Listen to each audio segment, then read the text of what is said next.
June 22ஆம் தேதிங்கிறது உலக வரலாற்றிலும் சரி, நம்ம நாடு வரலாற்றிலும் சரி ரொம்பவே முக்கியமான நாள். அன்றைக்கி நடந்த முக்கியமான விஷயங்களை பார்க்கலாம் வாங்க. உலகப்போர் என்னென்ன நடந்துச்சு? 2ஆம் உலகப்போர் நடந்துட்டு இருந்தப்ப ஹிட்லர் ரஷ்யா மேலே திடீர்னு படையெடுத்தார், ஆப்ரேஷன் பார்பரோசா. இதுதான் உலகப்போரின் போக்கையே மாற்றின பெரிய விஷயம். அது வரைக்கும் ஜெர்மனி ஏற்றுட்டு இருந்த பிரான்ஸ் இதே நாளில் தான் அதிகாரப்பூர்வமாக சரணடைந்துச்சு.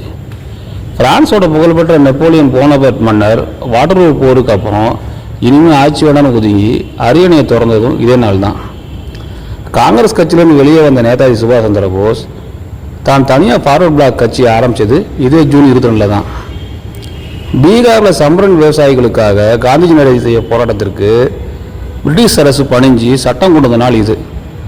இது காந்திஜியோட முக்கியமான வெற்றிகளில் ஒன்று.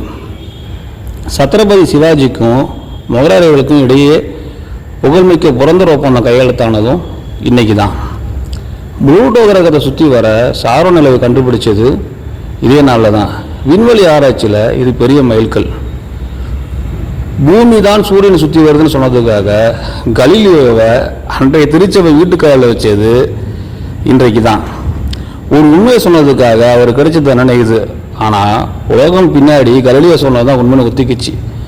சுருக்கமாக சொல்ல போனால் ஜூன் 22ஆம் தேதிங்கிறது யுத்தங்கள், அரசியல் மாற்றங்கள், அறிவியல் கண்டுபிடிப்புகள்னு மனித வரலாற்றோட பல முக்கியமான பக்கங்களை உள்ளடக்கி இருக்குதுங்க.